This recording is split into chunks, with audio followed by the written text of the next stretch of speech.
Welcome back. I'm Casey Metzlars. This is another installment of the video series I'm calling Yoga and Mindfulness for Early Childhood Care Providers. So this video, we're going to get deep into some mindfulness-based activities that you can do with young children, and really these activities are good for kids of all ages, but if you're specifically working with pre-K to early elementary, they're really great because they're very tangible activities. So let's first talk about what mindfulness is. Mindfulness, if you've watched some of these videos or you've done some research, it's about being present, being non-judgmental in the present moment, being aware, slowing down, being kind. And there's so many activities that you can do with kids, and I'm just going to explore a few options with you in this video. The first one I want to talk about are glitter jars. So we made some awesome glitter jars. The kids I teach at a local alternative school, and my 2-year-old actually is going to be, I'm going to share some video in a moment of my 2-year-old making her glitter jar, and I'll have some images of what all the jars ended up looking like. The nice thing about this activity is, for one, the items you need to make a glitter jar are easily accessible. I used mason jars. We used plastic tube-shaped jars we found at Michael's. Those were great because the tube is a nice shape. The kids really like it, and it's plastic, so if they drop it or throw it, it's not going to break on you. But I also saved spaghetti jars and peanut jars, so you can make this an upcycling kind of project where you take other jars and reuse them. As long as it's a clear jar, you can see through. And then you just need warm distilled water, some glitter glue, and some extra glitter. And that's about it. Some hot glue maybe to glue the lid on. So the nice thing about these jars is that they help you to reinforce the principles of mindfulness with a visual aid. So many lessons you can do with these jars. Let's take a look at the video of how they're made, and then we'll talk about ways to use them.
Okay, so the glitter jar is pretty cool, right? So how can I use this in a classroom or in a home setting or in a daycare setting? Lots of ways. One of my favorites is just to demonstrate shaking the jar and talking about our body and how sometimes our bodies and our minds get really shook up, really excited, really active, and demonstrate by setting the jar down and having the kids watch. Me and my kiddos like to lay on our belly on the floor and look at it. And the kids will kind of creep in together, and it creates this little intimate circle. And you watch as the glitter settles slowly to the bottom. And you can ask questions. What do you see happening? That encourage them to be mindful. Mindfulness is being present, being in the moment. Kids are generally in the moment anyway. Sometimes it's our job as adults to join them there. So doing the glitter jar activity together is great for that. It gives us all one point of focus. So as you watch the glitter settle to the bottom, you can talk about how stillness can sometimes do the same thing for a person's body. It helps it calm down. It helps us find our calm. And right there is the emphasis or the basis of what mindfulness is finding our calm center, letting all of the clutter of the mind and body settle so that we can feel ourselves again. If you want to extend this lesson with older kids, you can talk about noticing our feelings and noticing the feelings of others, so the basic self-awareness and empathy lesson. And I used the language of red zone and green zone. And this was a really helpful piece for the older group, the 6 to 9-year-olds that I work with, asking them, you know, what do you think it means to be in the red zone? We talked about this. Hold that for a second. So I want to talk about what it means to be in the red zone. It's being mad, it's being angry, and you don't want anybody to talk to you.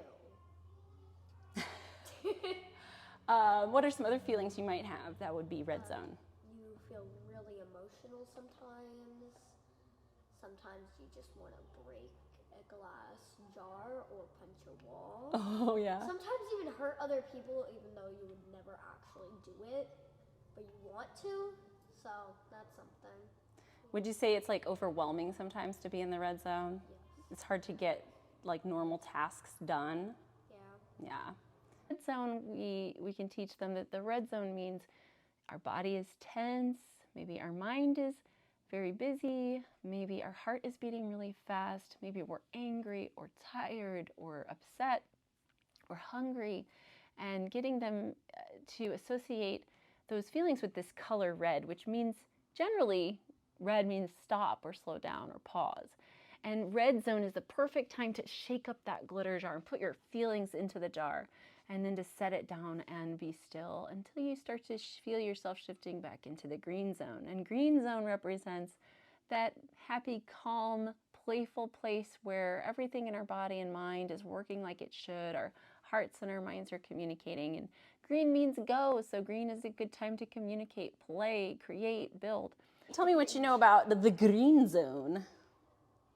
You feel emotionally stable and you're calm, you're happy, you can be bouncy. You don't just have to be calm. You can also be like chaotic but still fun and nice, kind.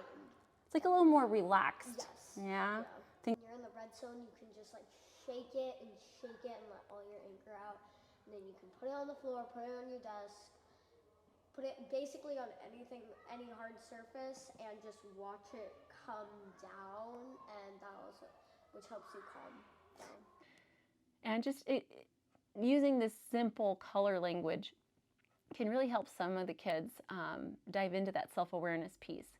So you use the glitter jar in your classroom or your daycare setting or at home to encourage them to regulate themselves when they notice that they're shifting into a red zone state, or when they're not feeling themselves or they're feeling upset, to go ahead and shake the jar and sit with it and watch the glitter settle.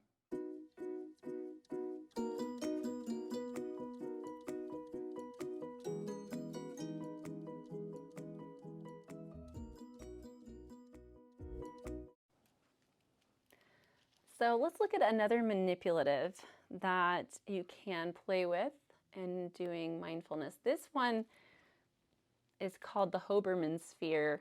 You can also search expandable breathing ball, expandable ball for kids, breathing ball. There's all kinds of magic breathing ball. But it's technically called a Hoberman sphere, and this creates a great visual aid to help kids with mindful breathing. And so the basic practice is just exploring the toy. You let them, of course, let them play with it first. Pass it around, let them touch it, let them, throw it, let them experience it. The same way you would with any project, where you just let them get a feel for the manipulatives first. But then you can show them that this is a great tool for helping us breathe mindfully. The more you use the word mindfully in the correct context, the more it's going to sink in for them and be that seed that's planted for them later in life. a tool that they can rely on as they develop. Now we're going to do some mindful breathing with the ball. When the ball expands, take a deep breath in. When the ball contracts, breathe out. When the ball gets bigger, breathe in. When the ball gets smaller, breathe out. Breathe in. Breathe out. Breathe in through your nose. Breathe out through your mouth.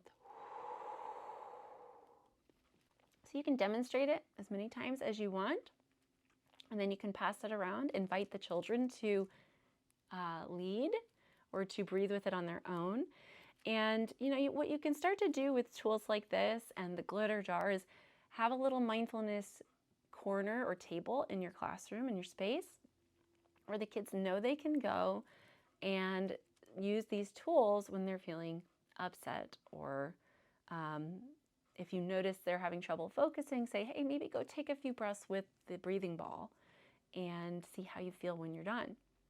My son, he's 8, really struggles with frustration when he is trying to do something new or something that challenges him. He will get angry. He will start to speak negatively about himself. I suck. I'm terrible. And that's when I try to encourage him to, hey, why don't you just go take a breathing break, take a walk outside. And these kind of activities are starting to really help him, even at age 8. I find that the smaller the child, the more open they are to these. So starting early, starting young is really a great way to build those strong foundations of recognizing when you're in the red zone, it's time to take a step back and reset your body and your mind. So find yourself a Hoberman sphere, a breathing ball. They make really big ones that are super fun. This is a smaller one. They make smaller ones too, but I would say this size or larger really gets kids excited and holds their attention. So try it out.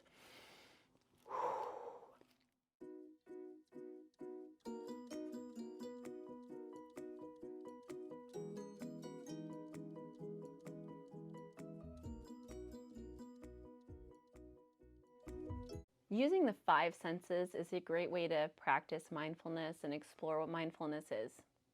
And we've already looked at glitter jars, which engage the eyes, the breathing ball, which engages the eyes and the hands. So let's look into mindful listening. And this is one example of a mindfulness bell that you can purchase to keep in your space and to put in your mindfulness corner. But they also make there's a few different kinds of bells you could look at. These are relatively affordable. This is the Tibetan singing bowl. And you can hold it flat in your palm or place it on the ground or on a little stand. They make felt wrapped sticks, which I recommend. This one's just wood, but I like the ones with the felts. They make a nicer sound when you're doing when you play the bowl like this, when you ring the bowl continuously. This kind of bowl you can tap or you can run the stick along the outer edge and get a nice ringing. And it takes some practice, so definitely experiment with these tools before you do it in front of the kids. And what you can explain to kids is like, hey, we're going to do some mindful listening activities now. And when you first introduce this tool, just do a basic ringing the bell once and explain what mindful listening is. What you could say is, I'm going to ring this bell. Listen to the sound it makes.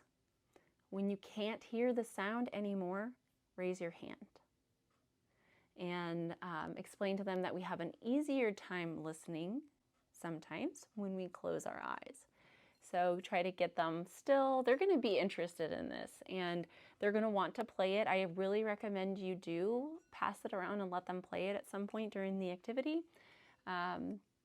It's incredible how willing they are to take turns, listen, and focus. They want to use these tools, and some part of them inherently knows that it is good for them. I have a quote here I want to share with you from Thich Nhat Hanh, one of my favorite mindfulness teachers. And he says, and this is from a book called Planting Seeds, Practicing Mindfulness with Children by Thich Nhat Hanh, who just recently passed away. But he says that the sound of the bell is the voice of someone who loves us very much and wants us to be happy and peaceful. I get this sense when I use these tools, and I think kids naturally feel it too. So as we approach the practice with the bell, we can think about that or share that kind of idea with them. So again, mindful listening. I'm going to ring the bell. Raise your hand when you can't hear it anymore, and then you just give it a nice tap.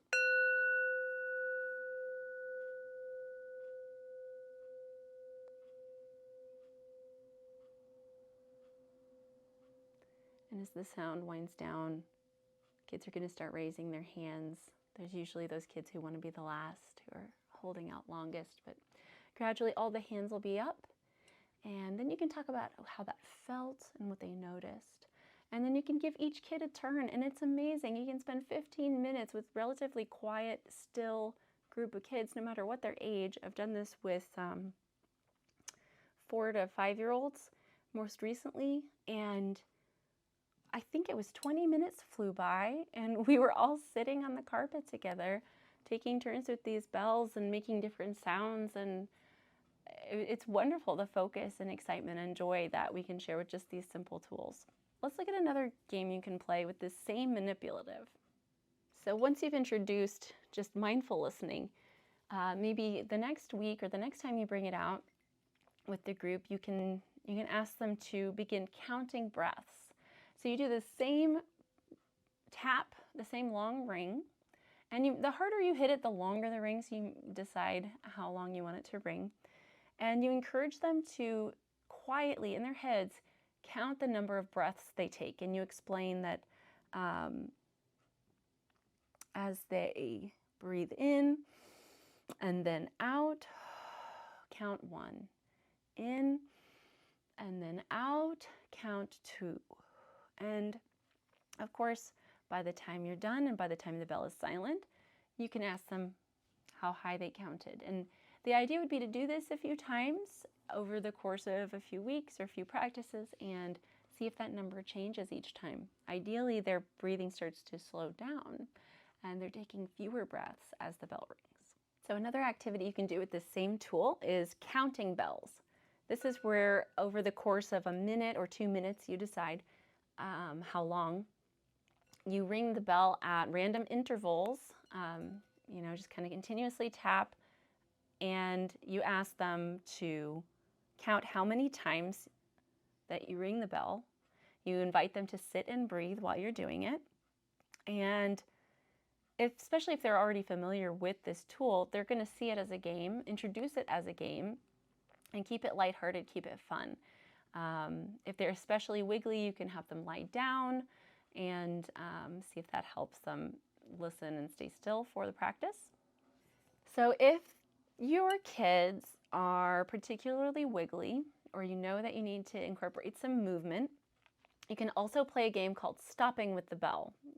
So the way you introduce this one is you have them slowly walk around the room in a circle and invite them to place their hands in a mindful position or to notice the way their footsteps feel touching the ground, kind of bringing it back to that mindful walking practice.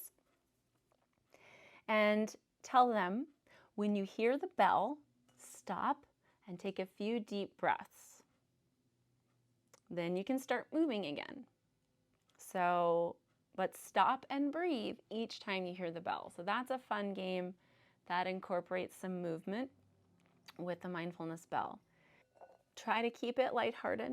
Try to keep it fun. And again, I just encourage you so much to share the tool with them. They're always going to want to have a turn with it. So if you leave time for that each time you bring it out, And then you place the bell in a space where you can use it often. The more you use it, the more they become accustomed to it. And you can even start to use it in a way that, say, throughout the day, you ring it at a random time and everyone knows that, oh, the sound of the bell means stop and pay attention to my breathing. So you could be in the middle of some other kind of lesson. It could be right after a snack. Whenever you need to use it, they're used to this idea of a mindfulness bell. Could go off at any time. And all it means is to stop and pay attention to how you feel and to taking your next breath. So thank you for joining me for another lesson in sharing mindfulness and yoga with kids. I hope that you'll go out and use some of these resources for yourself and enjoy them with your students. Let's take a moment of mindfulness now as we close our practice this video by bringing your hands in, touching the body, the thumbs to the chest, closing the eyes. Taking a deep breath in through the nose and letting it go slowly through the mouth.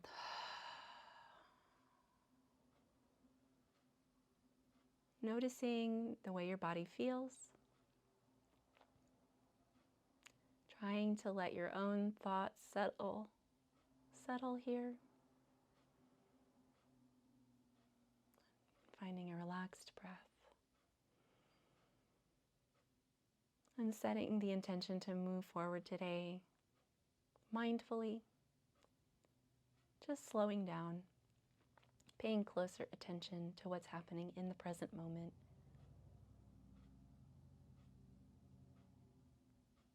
And with the intention to share this practice with others.